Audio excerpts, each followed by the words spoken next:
We are back with another live episode of Bully Ball. I'm Jason Aponte, joined as always by Steph Sanchez and her hair. Steph, usually I say something corny like haven't seen you in a while to start these shows, but I wanted to ask you because I want to speak to Estefany. Can I speak to Estefany real quick? Oh my god. Okay. Okay. Benito's back. And for those that Yes. don't know, Benito is Bad Bunny. So on a scale of 1 to Chambea, how hard does Where She Goes go? Um, it's all right. I give it like a 5 or 6.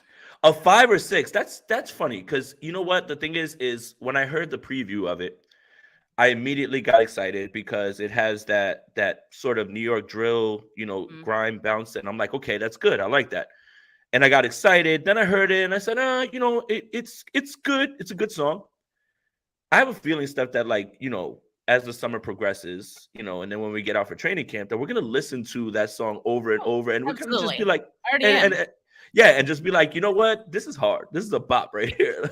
He could do no wrong. So Right, right. I mean, after his performance at Backlash, I've just like been like Bad Bunny has me in a headlock right now, like with his music at this point. So, all right, it's a nice, good, cold opening to get everybody in here. So, you guys are here for 49ers Talk. The 49ers begin OTAs today. Media is actually going to be allowed. Yesterday was a quiet day because no media was allowed. The 49ers dropped a little video of Brandon Ayuk running around.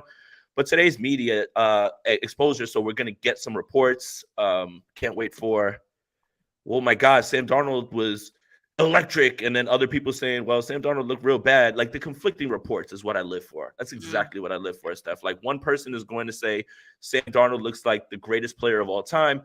Other people are going to say Sam Darnold was throwing balls, into the stands, right? Like I just can't wait for the conflicting reports. But what are you expecting to hear today? I mean, obviously we're gonna hear about the quarterbacks, and I'm actually hoping we get some sort of spread. I know it's OTAs, but I want the spreadsheet. You know what I mean? I want to Uh see the tallies, because I want to feel like I'm there. Steph, you all right, man, go for it. Like I'm What? not even gonna say What? anything. No, no, What? you're subtle with it. Like and it's getting What? less. It's No. getting Are you kidding? No. I'm Why do you think everything is a diss? See, like this is the problem because bleep that's it out, that's what Rob. believe it out, Rob. That's what started the last imaginary beef. Brouhaha. Uh-huh. Yeah. So no, that's not a diss. I'm legit. Like I use those spreadsheets. I made a spreadsheet this off season. It went hard. I mean, people love the spreadsheets. People make fun of the spreadsheets, but they are used and they are appreciated on my side. So I do hope that we get some kind of tally as to how both of these quarterbacks are performing. Forget about Brandon Allen. Sorry, Brandon Allen, but no one's worried about you. Um, we Wow, man. So nobody's really speaking about Trey Lance. Everybody's speaking about Sam Darnold, and then you go ahead and just take Brandon Allen out of the mix at like yeah, complete. Okay. yeah. I mean, he knows No. a player. It's- I'm sorry. On the bottom, it Wow, reads wow, for Rob. for our audio listeners. It Well, says that's Steph says Brandon Allen can burn in he double hockey sticks for the audio listeners. Good God, we're off to a race. thanks, We're Rob. off to an amazing start right here. Um, yeah, I mean, again, we've done the training camp stuff like where we've tallied the numbers and everything as well too. But I do think that again the context is lost, right? In those things. If you just put up the raw numbers and you're just like, oh well, Sam Darnold was 6 for 11, or Trey Lance was 5 for 12, but you leave out the part where receivers dropped 3 passes, or ran the wrong route, like all those things need to be contextualized. So the raw numbers, while they're good and everybody wants to hear those things, they don't paint the picture, and you do have to see it like with your eyes. You have to see it. You have to understand what's going on. So I kind of shied away from it at the end of training camp, like going into like, oh, it's 6 for 11, whatever it is, because those numbers leave out the important stuff, right? Like what if Mhm. an incompletion is, it's a well-timed ball, but the defender gets in there and knocks it out. Like all that stuff matters. So the raw numbers are going to be fine, but it's not the end all be all. And when people point to completion percentage in practice, it kind of makes me want to tear my hair out, just because again, there can be a right pass. It can be perfect. The guy could drop it, and that's an incompletion. There could be a perfect pass, and a defender drops it. At the same time, a completion could be thrown at the guy's sneakers, and he picks it up, and he makes a catch out of it. So, again, like, the raw numbers are the part that I'm not really going to put too much stock into.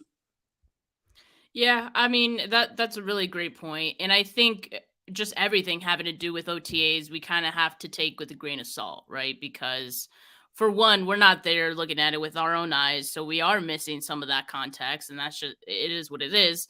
I think when we consume reports from, say, the Grant Cohns, say the Matt Maioccos, Lombardis, I think if we see those conflicting reports, let's just say the truth is somewhere in the middle, right? Like, let's just agree to that. But I think it's good to get different viewpoints and perspectives, again, because I do think like the truth is somewhere in the middle. What did someone say in the comment, Jay? You got to be laughing at something. Cody says Trey Lance is going to win the QB1 job, fix my marriage, my credit score, and my club foot. All right. I'm sorry. No. Yeah, I'm sorry. I'm in a good mood today. Like I said, I went to the sports book yesterday, but go ahead. This is great. Oh yeah, I heard. So you made some money. That's great. Made some money, yeah. That's great. But look, who's going to make money for the 49ers today in OTAs? Does anyone make money in OTAs? Because I think everyone kind of knows, like, it's just practice, man. And it's like no contact practice. So the offense is going to look great. So be prepared for those reports like, oh, this quarterback made a deep touchdown pass to, Jawan Jennings. Yeah, it was amazing. There are no defenses, like at least no contact with these defenses. So it's going to be all offense. You're not really going to hear much about, the offensive line, defensive line, things like that.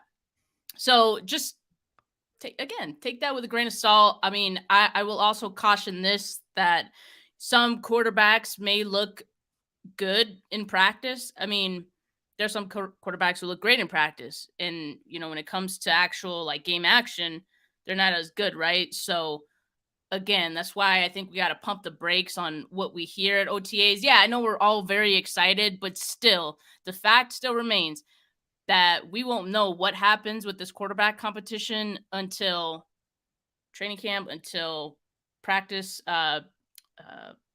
preseason, and we'll go from there. But I think everything now, we just need to keep a level head on everything. Yeah, that's the thing. Again, and this can kind of tie into the improvements that we've heard about Trey Lance, and the story that came out, written by Matt Barrows, is a great article. Trey Lance is working with a quarterback coach, and all these improvements he's talking about in practice that can be there. It's when the pads start popping, and you really have to like show that in the game, right? And to your point about practice, like there's plenty of players, quarterbacks who are great in practice and they're terrible on the field. For instance, Jimmy Garoppolo is but Jimmy Garoppolo was a really bad practice player, but he was a gamer, right? Like on Sundays, he's a gamer, right? Like whatever it is, like it's again, the practice thing. Again, whatever you take away from this practice is going to, or the way that you're speaking about this practice, not you in general, I'm just talking to everybody. It's going to reflect kind of what you want to happen. What I mean is, if Trey Lance is 12 for 12 and you don't want him to start, you're just going to say it's practice. But if Trey Lance was 5 for 12 or whatever, you're going to say, aha, see, he's bad. I told you, right? So don't allow whatever you hear to perpetuate your narrative that you like. It should just be whatever happens and stay objective. Because, and I'm glad you mentioned that, Jay, because like, personally, I pride myself in being very like neutral, and like I try as hard as I can to be objective, and I think you do too. So like I think I appreciate that about us. That's something I pride myself in, as far as like my takes and all that. I just know that there are going to be people who see a certain report that fits their narrative, and every day it's going to be a different narrative, right? Like one day it's going to be the Darnold people. One day it's going to be the Trey Lance people who are going to be able to fit their narrative. and they're gonna be really loud that day. You're gonna see like these content creators say like, see, like, you know, Trey Lance is gonna prove everyone wrong. But we don't know. No, you don't know. You don't know shit. Bleep it out, Rob. Bleep it out, Rob. You don't know shit. So I think even now in OTAs, if something fits your narrative and you're just paying attention to one thing, that's not fair. You're not doing it right. You know what I mean? You got to look at all the information and, you know, build your opinions accordingly. But you can't already have an opinion and then, you know, massage that opinion when there are other, you know, reports coming out that fit your opinion. That's the thing is everybody is looking to be right and not get it right. Exactly. Like what? Go on, Jay. I know you're about to cook. Yeah, I am. But look, you can't in one breath tell me that practice doesn't matter, right? Like if Sam goes out there and you wanted Sam to start, or you dislike Trey, or like let's just even say Brock Purdy, right? Like there, because you know, here's a crazy idea, Steph. What if you're a fan of the team and you actually wish that any of these guys who starts actually does well? I mean, it's mind blowing. We're on the same page. We're on the same page. So if you're looking at this and you're looking for something to perpetuate whatever narrative or whatever drum you've been beating, then you become someone who has lost objectivity. And that's a deep and dark place, because people love strong takes. They love strong takes. They love, he said this from the beginning. Everybody wants that. The problem is that when you get away from that, you start to become someone who is now looking for something to continually push the thing that you have been on the side of, as opposed to saying, this is what I thought prior. This was my prediction, but this is what has happened. You'll always find a way to twist reality to whatever narrative you're trying to push. And that's the hard part. That's the part about this and OTAs and camp and everything, that you're going to see who's on whatever side of whatever, using whatever comes out of OTAs to perpetuate whatever they want. A lot of whatevers, a lot of W's. So the OTA schedule today, the 30th, and then the 31st. Today, Thursday, the 30th and the 31st. I apologize. Media will only be allowed today. So today's the day. And Kyle Shanahan will get to speak. I can't wait for that. I can't wait to hear what he's got to say. And then some players. So, you know, maybe we'll get, some good nuggets from maybe Trey Lance, maybe Sam Darnold, maybe some people ask some questions. Ty Austin, thank you, man. Strong Tate, Steph and Jason are one of the best duos in the business. Appreciate you as always. Shout out to Ty. East Coast Niner guy. Love that. But yeah, look, it's, again, take whatever comes from these reports as objectivity, but also understand that it's not black and white. It's a little gray, and you need to paint inside and paint by numbers, right? A completion doesn't mean accuracy. An incompletion doesn't mean that something was wrong. If a guy drops a pass, is that on the quarterback? Like, again, raw numbers are not going to tell the story. That's why you need eyeballs, and that's why stats only tell one part. If I could quote the great Rich Madrid, it's always better to just watch the damn tape, man. Well, if you get OTA's tape, let me know. I'm gonna have. I don't even know if they'll allow them to record anything, right? Like, because you know how it is at camp, right? Like they put the signs up, and everybody just starts looking around, and we're trying to tweet out updates, and they're looking at us like, "Oh my god!" They were looking at you. Jay was breaking the rules. No, I was not breaking the rules. Hey, listen, 49ers organization. I'm good. Let me in the building. I promise everything is gonna be fine. You know, I'm not a crazy podcaster all the time. Anyway, speaking of Sam Darnold, I actually got a chance to sit down with Matt Maiocco, who, by the way, Steph, he's the man. Matt Maiocco is awesome. He literally is one of the nicest guys I've ever come across. Has always given me good advice whenever we've crossed paths. Was happy to spend time with me and give me, it says Jason interviews Matt Maiocco, his new dad. Hey, Dad, I didn't want you to find out this way. You're fired, okay? You're fired, Dad. You've been replaced by Matt Maiocco. My new dad Matt Maiocco, who I go to for life advice, I actually gave him a chance to explain his Sam Darnold take. And it was a long answer, but I believe that he contextualized it in a way where whether you agree or you disagree, I do kind of understand where he was coming from. What he was speaking about essentially was arm talent. And what the part that I took away from it was when he said arm talent, when you say thrower of the football, generally means not a good quarterback because there's more to it than that, right? Kyle Shanahan spoke about that. And then he said, when I think about Joe Montana, I don't necessarily think of him as a thrower of the football.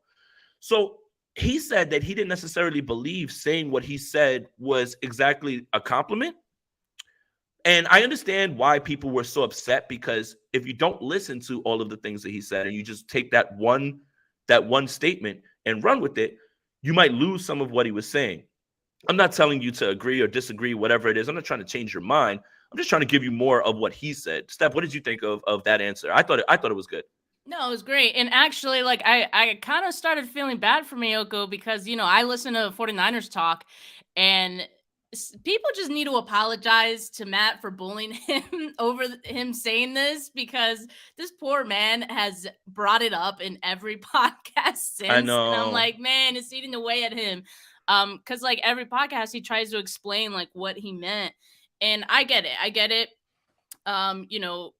Basically just saying he is a good thrower of the football, like you said. Yeah. And that doesn't mean that he's a good quarterback. So let's just take that for what it is. And again, you can agree or disagree. That's just how he feels. I know there's people who feel the same way. I mean, yeah, Sam Darnold was a 3rd overall pick. There obviously are some attributes you have to have in order to be, a top quarterback. Trey Lance, also a 3rd overall pick, right? So there's some talent from both of those guys. And so I think what people are getting, really hung up on is that if someone says one good thing about one of the quarterbacks, it's because they don't like the other quarterbacks on the roster. It's like, you could say something good about any of these quarterbacks and it not have anything at all to do with Trey Lance, with Brock Purdy, with Sam, we can compliment these guys. I promise you, it's okay to say good things about all 3 of these quarterbacks if you want to.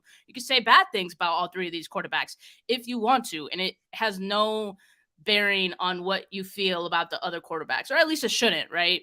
I know there's some people who, again, we're talking about the biases. I know there's some people who, are trying to paint a narrative. But when it comes to guys like Matt Maiocco, who, personally, like, I really trust his reporting and, his opinions on things. And great interview, Jay. I think, like, you had great questions. Basically what all of us have been wondering, about the 49ers, about his reporting. You hit it all. So I really appreciated that. And yeah, it was a great interview. So make sure you guys check that out on Jay's channel.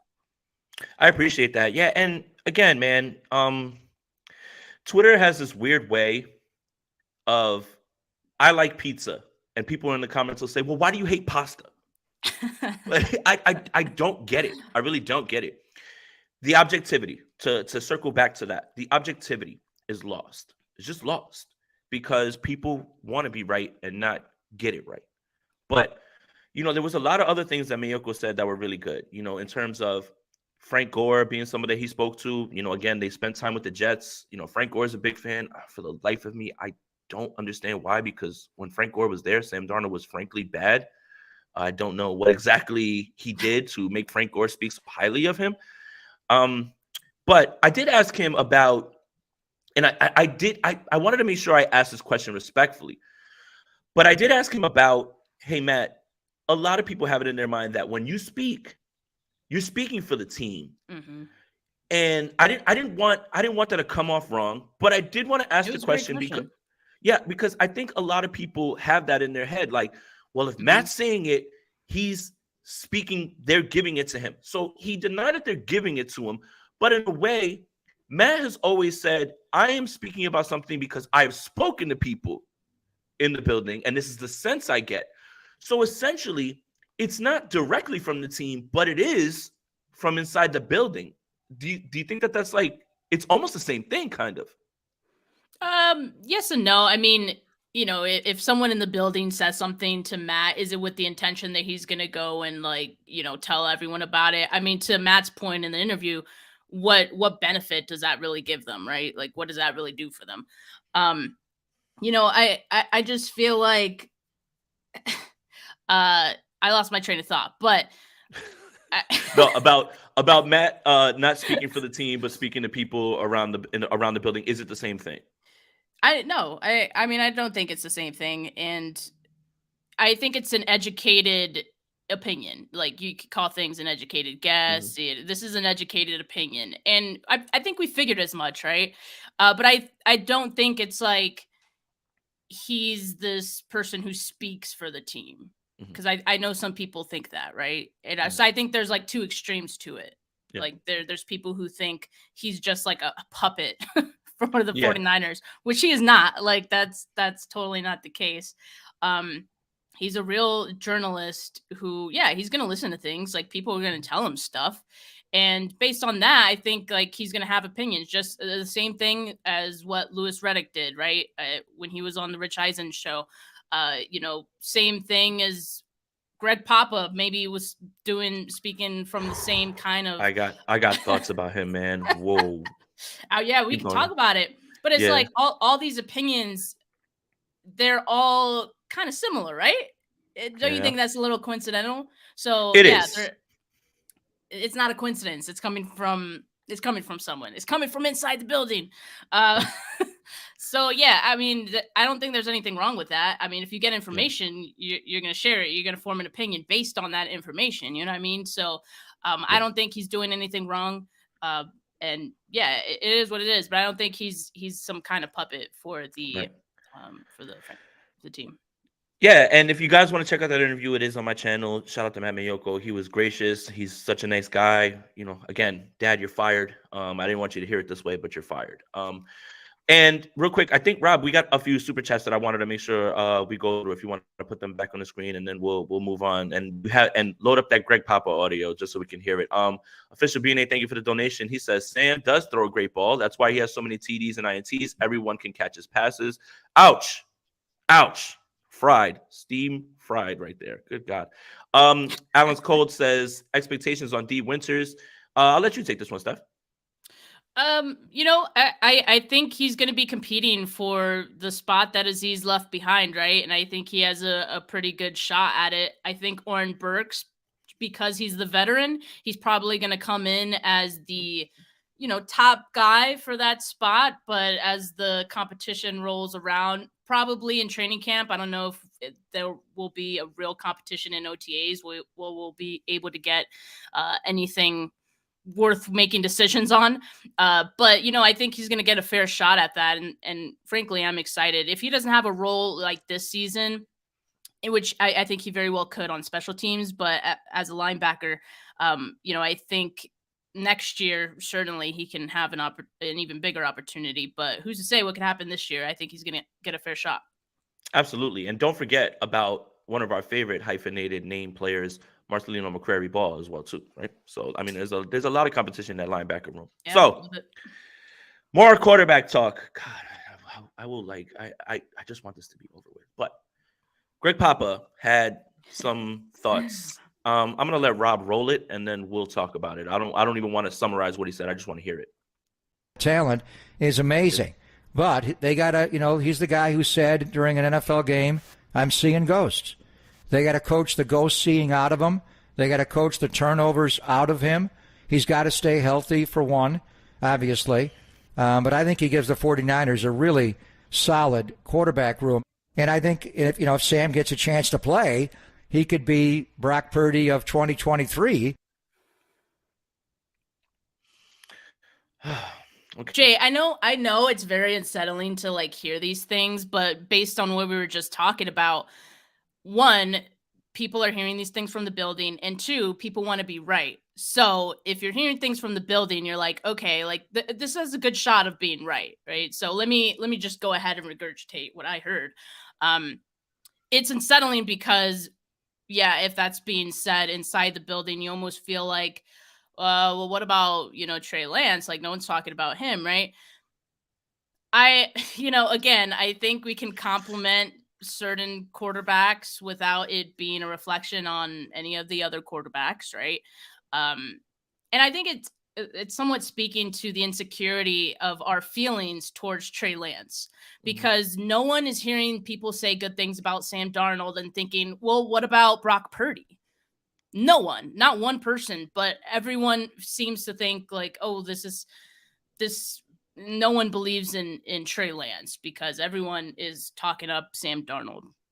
I think it just speaks to the insecurity that we have on Trey Lance in his position on this team, which, we may have a point to be a little insecure because we haven't seen anything yet. It kind of feels like the team is, moving away from him a little bit, but I don't know, man. I mean, he did set it up with some context. He did acknowledge the fact that Sam Darnold saw ghosts, was seeing ghosts some points in his career, has had issues with turnovers.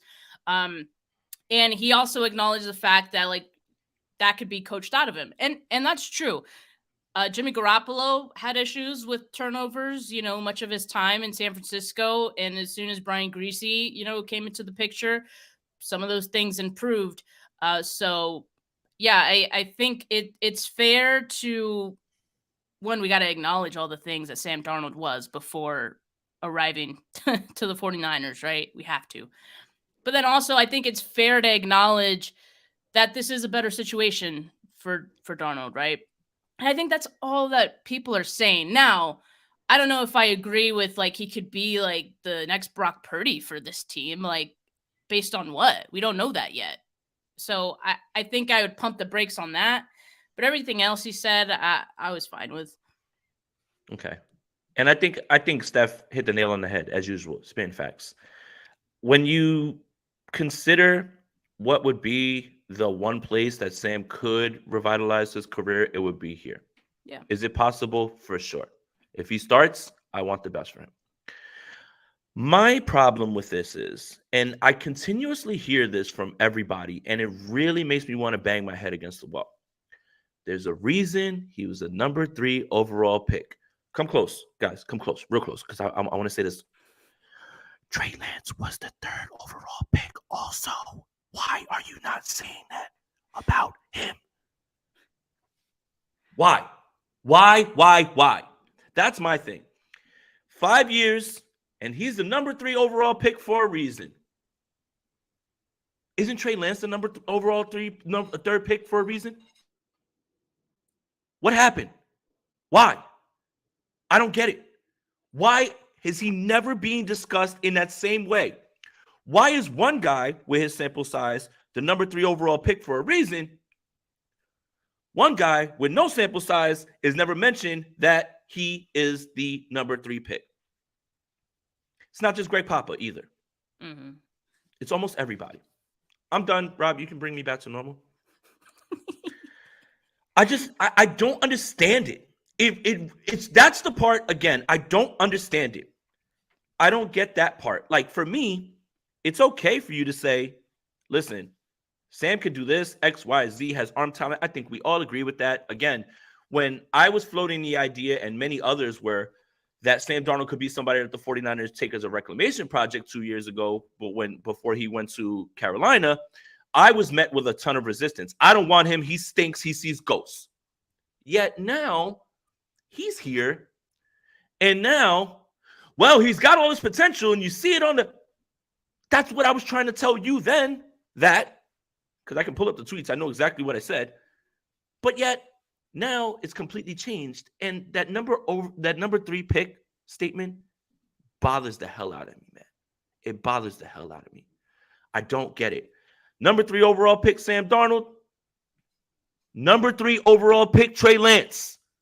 There's a reason you took Sam Darnold with number 3. There's a reason the San Francisco 49ers took Trey Lance at number 3. But yet, I'm so excited to see Sam Darnold as the number 3 overall pick with these weapons and his coaching. Oh, right. Trey Lance was a number 3 overall pick. He has the same weapons and the same coaching. Explain it to me, Steph. I don't get it. I can't explain it to you. Because again, the people who are saying this are hearing it from inside the building. Like, I think we've established that, right? So someone in the building is very bullish on Sam Darnold. And again, it's fair to, I think, look at both the pros and cons of Sam Darnold in San Francisco. But why are we saying these things like right now? Like, can we just wait? Can we wait till we see them like on the field together? Can we wait till we like actually see these things happen before we start saying like, look, you know, I think you did ask, not to backtrack on the Matt Maiocco topic, but like you did ask him about this, right? Like why does it feel like it's all like Sam Darnold and you know, no one's talking about Trey Lance? And to which Maiocco said, well, last season it was all Trey Lance, right? Mm-hmm. So now Sam Darnold's the new guy, so now everyone wants to talk about him. You know, fine. But, you know, still I think it's very, again, it's just unsettling that these guys are going to go into a competition and all we're hearing about is Sam Darnold, right? They should be going to this competition on even footing, and yet we just keep hearing about Sam Darnold. But we did hear about Trey Lance, you know, this week, and Matt Barrows wrote a great piece about the quarterback coach who worked with him, Jeff Christensen. Trey Lance working on his mechanics, throwing motion, all that. That's a great sign, right? I mean, these are the things we want to hear about Trey Lance. I think I would like to hear more like national media talk up Trey Lance a little bit. Maybe they're tired of that because, you know, maybe they did it last season. I don't know. So they're talking about the new kid in school. I don't know. But this is good, right?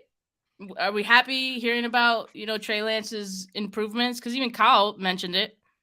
Absolutely. And again, I want to pump the brakes a little bit on the victory lap on this that many people are still taking.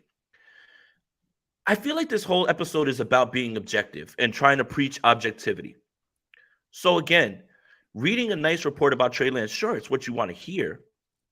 I still have to see it. And I have to see it done when the pads are popping, when someone's bearing down on you, because when things get heated, people revert to the things that they know as opposed to the things that you're trying to implement. This is exactly what you want to hear, but you still need to see it. Kind of going back to the objectivity thing, Sam Darnold could absolutely revitalize his career and be good. There's a world where Trey Lance doesn't pan out as a number 3 overall pick. My frustration is from the story just being, well, Sam Darnold has a chance to do this and this, and well, Trey's done. It's just done. I live in a world where I like to put the range of outcomes out there, and that's a broad spectrum. Mm-hmm. The range of outcomes could be anything from Sam Darnold is the guy who we thought he was to, oh my God, Sam Darnold has completely turned it around, and anything in between. Same thing for Trey Lance. Wow, the improvements have really shown. Look at him, he's going. Or unfortunately, those improvements haven't been shown, and unfortunately, they're going to either move on or he just isn't the guy. The other part about this is like all of it's moot. That, you know, I mean, we just did like, 20 minutes on it, but I don't want to say that it's like unimportant, but if Brock Purdy was ready to go, we wouldn't be talking about either of these guys because he is the guy who's going to be taking the quarterback 1 role when he's back. And he deserves that shot because of how he played. And at the same time, objectively, you can say 8 games is not enough for you to crown him as a franchise quarterback. That's an 8-game sample size. We've seen quarterbacks for 8 games light the world on fire. So there's optimism around Brock Purdy because you have a sample size that looks very good, and that's valid. There's optimism around Sam Darnold because there's talent and potential that's there, which is valid. But there's none of that optimism around Trey Lance. And that's the part that I can't jive with. I don't get at this point because he has an opportunity right here to actually win this thing back if he plays the way that they thought he would if he's, the 3rd overall pick. But there's no sense of that. And again, when we're talking about where these guys are getting it from, they're speaking to people in the building. It's hard for people to objectively say Brock Purdy has played well, but he may not be the guy. I mean, there's a lower probability of that because of what you saw. I think anybody who's optimistic about Brock Purdy can say he still has room to improve because he's only played 8 games, and that's absolutely true. But people have a hard time thinking of the other side, that possibly Brock Purdy regresses or isn't the same after the injury, in which case you'll need Trey Lance to be the guy that you thought he would be. But there's no discussion about that. And that's probably where my frustration is from. Yeah, and I get where that frustration comes from, because I think I was frustrated with it at first too. But at the end of the day, I think I realized like what people say, what people's opinions are, is just that.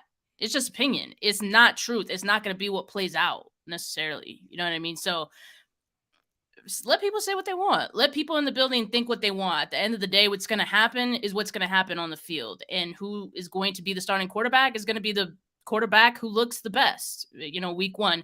Will that be Brock Purdy? Again, we still don't know this. It could be, Sam Darnold, could be Trey Lance. Hell, I'm sure there's a world where Brandon Allen could be that guy.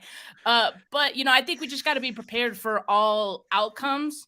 And we got to be comfortable with that. And we got to be okay with that. We got to be happy with the outcome again. So not having any, preconceived notions or narratives on who our favorite is, you might just be setting yourself up for disappointment. Just have no expectations at all, because anything can happen.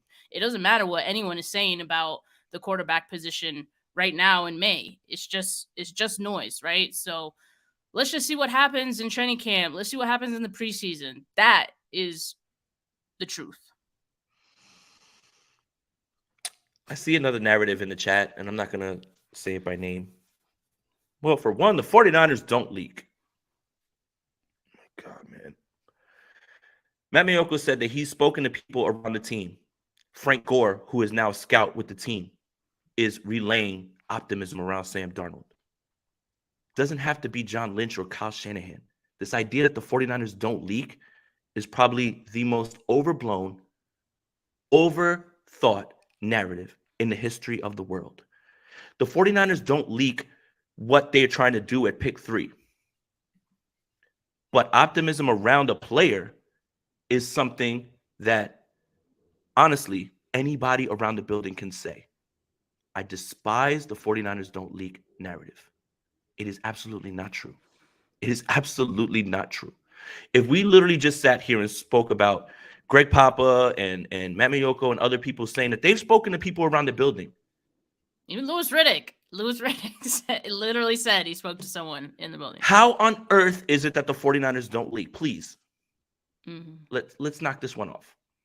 Two sayings that I want gone from the 49ers vocabulary lexicon. Quest for 6, Niners don't leak. Get them both out of here. Get them both out of here. I'm done with it. I'm done with that. Quest for 6. Every team leaks, like Rob says. Goodness gracious. All right. Yeah, it's true, though.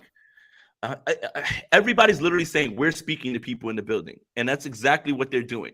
Matt Maiocco name dropped Frank Gore, who's a scout. Greg Papa, it works for the team.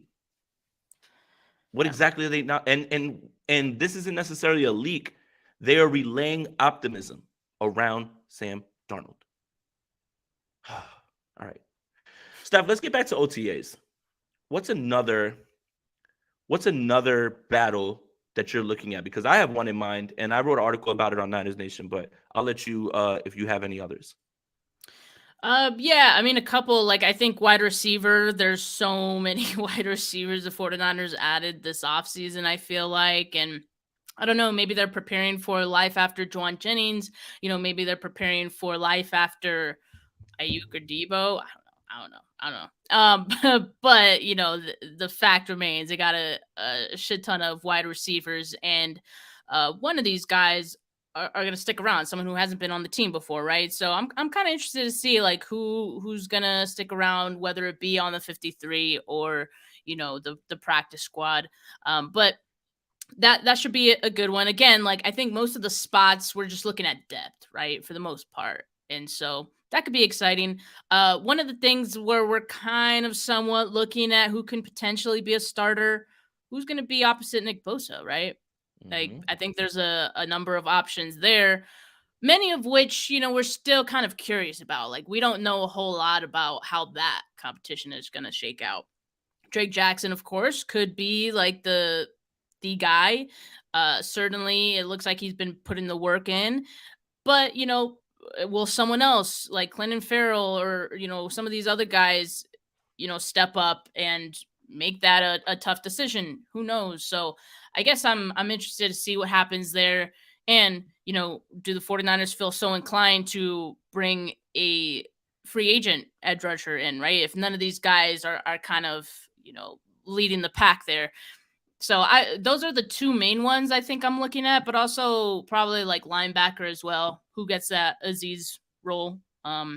Because I think whoever gets that role, I'm excited for, just because this team does such a great job at developing linebackers, and I just know it's going to be someone who is going to be impactful for this team. So yeah, I think those are the main three that I'm paying attention to. What about you? For me, I think that there's something that's kind of fallen by the wayside when it comes to position battles. And I think a lot of people think that this position is just completely sewn up.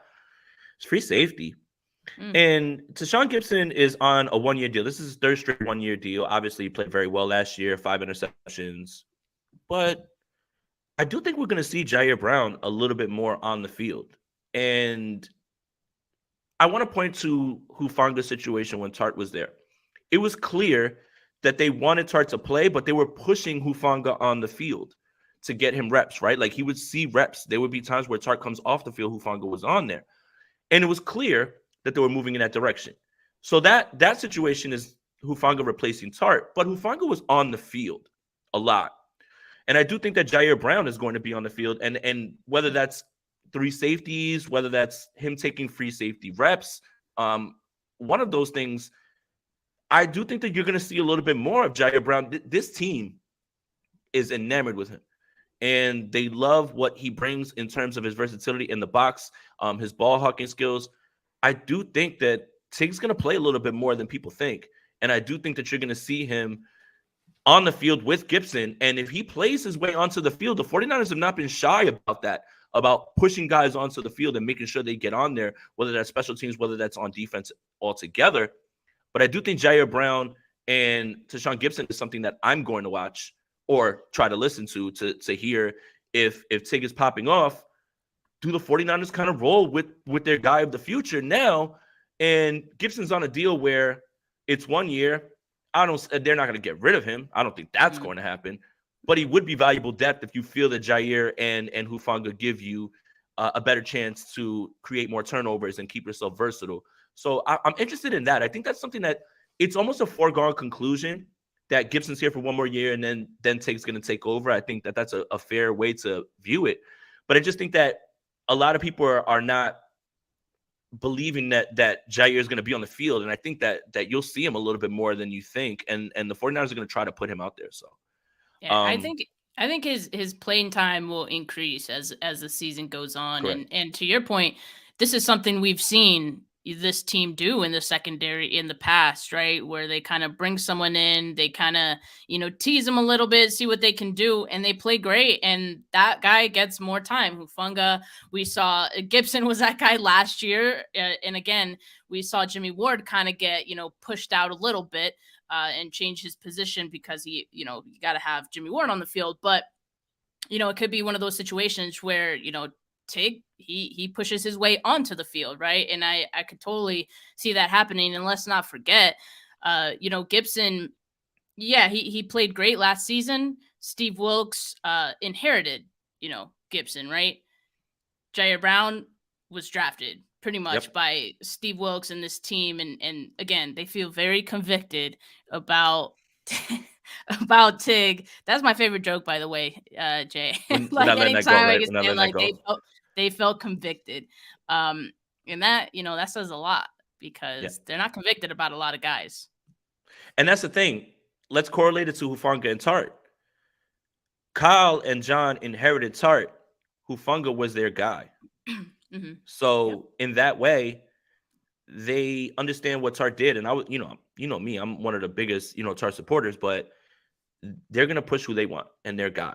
And, for in this instance, who can really complain after Hufanga put up an all-pro season last year? So it's going to be interesting. I think that's just something that people aren't really considering. And I think it's kind of just assumed that this is a redshirt year for Tig. I don't think that that's true. I think he's going to actually play. A redshirt year would be that he doesn't see the field at all. I don't think that that's what's going to happen. I really believe that they believe he is ready to go and play and ready to play now. And all he would need is reps to, only increase what they already believe in him. So, and JMO Niner says, I need your guys' input. Who's going to start on the other side of Bosa? Jason, Steph, what's your take? I think right now the smart money would be on Drake Jackson. But I wanted to kind of toss this back at you, Steph, when you're talking about the free agent pass rusher, right? So the 49ers signed their entire free agent class and undrafted free agent class for less than $1 million in cap space. That means $10 million around there is what they're left to mess around with. Now, do they sign a free agent pass rusher, right? Leonard Floyd, Yannick Ngakoue, Justin Houston, or do the 49ers take that money into the season and possibly, if you're talking about a move that can put you over the hump, maybe a player on an expiring contract that you can absorb, you leave that money available because injuries do happen or guys don't perform to their expectations and you're able to fill that role with a trade mid-season? Or do you just carry that money over and the cap increases and then you have another that $10 million right there is indicative of a team right now that I feel is going to play it by ear. Mm-hmm. And I think a lot of the free agent pass rushers that are out there are avoiding all of the OTAs, mini camps, all those things, because they just want to get ready to play ball in training camp. They're keeping themselves fit. They want to go and they just want to play. But I do think the 49ers have afforded themselves this flexibility with this amount of money. And it's really an interesting thing because the 49ers can do whatever they want at this point. Yeah, I think so too. And to your point, I think they will kind of play it by ear. I think that money was kind of, set aside or is going to be set aside for a rainy day. And that rainy day can come soon. That rainy day can come week 12. Who knows? But again, for injuries that may occur, if any of these guys, we were saying earlier, any of these edge guys don't kind of look like they're startable opposite Bosa, then maybe you want to look at one of those free agents, right? So I think they will play it by ear, and I think that's the smart thing to do, right? Because you don't have to spend that money. Why not just look and see who you have? Did Drake Jackson, is he going to make that sophomore leap like they're hoping he will? If that doesn't happen, okay, let's see who else is available. But I think they're going to bet on the guys that they have right now. And in the past, that hasn't gone terribly for them. So, yeah, I think it's a smart move to just hold on to the money for now. And if what I expect happens with the track record that the 49ers have, I expect the Nick Bosa mega extension before training camp. Yes. And that clears up more money because in the first year, that gives you salary cap relief. So that's another interesting caveat. The 49ers might be messing around with like $10 to $15 million going into the season, depending. And I do think like right before we go to training camp, we're going to get news of Nick Bosa's extension. If you look at, Trent, all these other guys. I mean, Trent signed or whatever, but I'm losing. Oh, Debo. During training camp, all of those things, right? Like right before you get it done, and that's kind of been their track record. So, the 49ers are in an interesting spot when it comes to what they can do with this money. And I mean, I hate to keep backtracking to the Matt Maiocco thing, but I asked him that same thing, and I asked him, is there pressure on this organization to go ahead and get this done? Because you do realize your windows shut quickly. The people that are trailing you catch up to you, and anything can happen.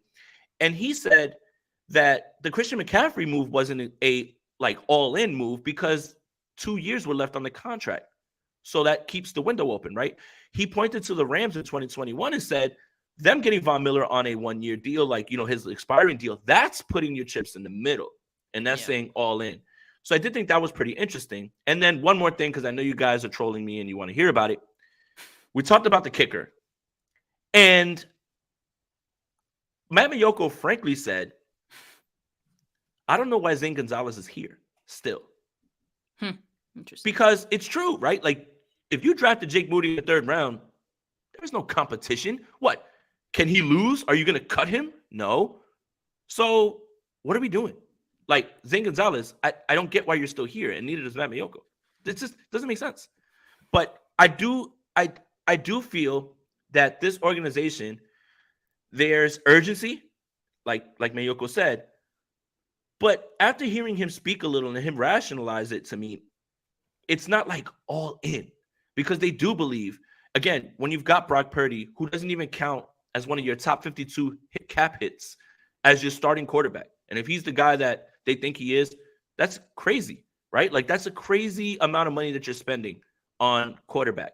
And the 49ers are trying to do something that pushes back on the league, meaning Patrick Mahomes is going to have his team in the AFC Championship. He's been there, 6 straight years, or the Super Bowl just about every single year. Josh Allen's going to have his team competing in that same way. Joe Burrow, right? Like the upper echelon guys, they cover up any deficiencies you have on either side of the ball because they're a difference maker in that way when you have to pay them that way, right? So the 49ers are trying to do something that isn't really seen in the league, which is not investing in the quarterback position to a high degree, but building out your entire roster and betting on elite talent at other positions to push you over the hump.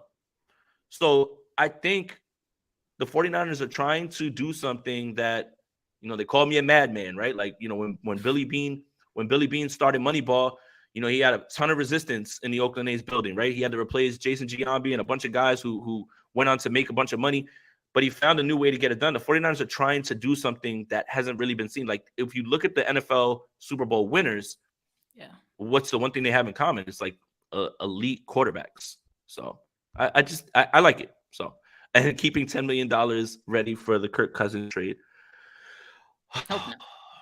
Well, I mean, I know we make that joke, but it's like that's not going to happen just for the same point that you just brought up, Jay. Like they need their quarterback room to be cost effective based on the way that their current roster is built, right? They wouldn't be able to afford a lot of these other guys that they have that make up their roster, make up the foundation of their team if they go and spend on a quarterback like Kirk Cousins.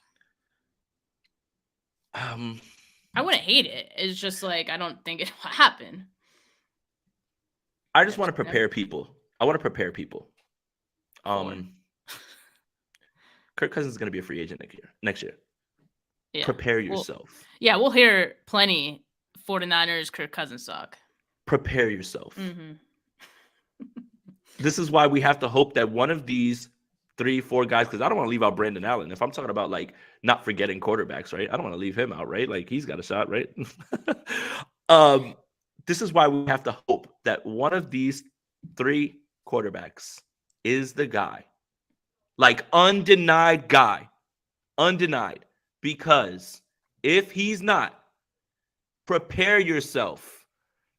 He who wears socks with thong slippers, he who wears gold chains with no shirt on the plane, he who yells, "You like that," will be the time of our lives. And we will be fighting for our lives because the national media, Twitter, everybody is going to run with that narrative.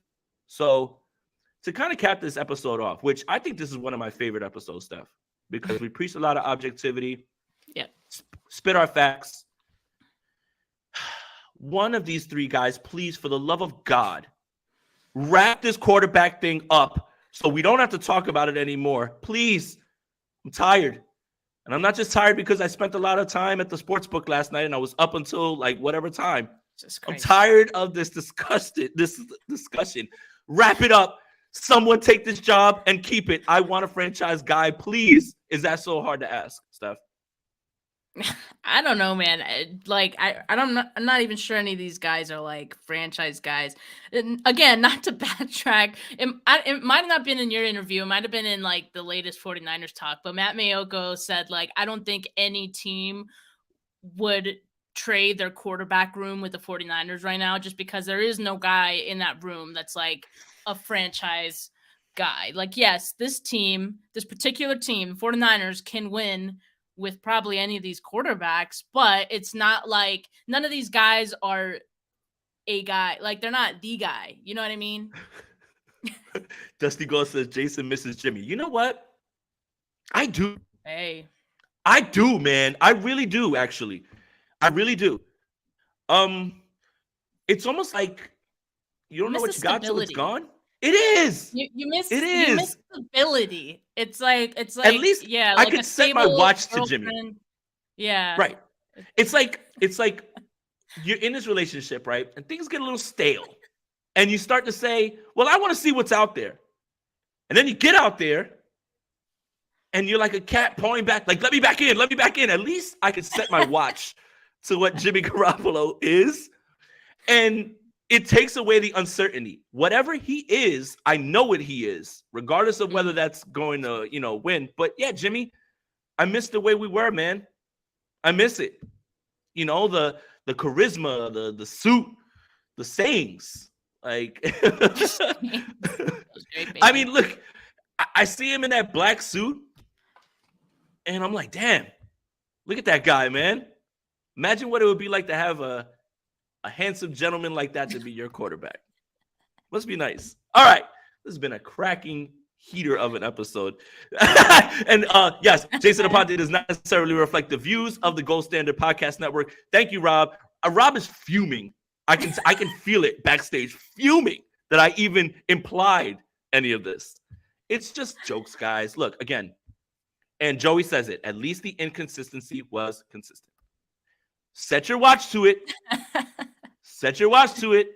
I do like knowing what to expect as opposed to this uncertainty of which of these four quarterbacks is going to take it. So, Steph, what an episode. So, shout out to all you guys for checking in. Thank you guys for the super chats as well, too. Make sure you guys are subscribed to the Gold Standard Podcast Network on YouTube, wherever you get your audio podcasts. Make sure you're subscribed to Steph's channel at Steph49K. Make sure you subscribe to my channel, Jason Aponte, as well, too.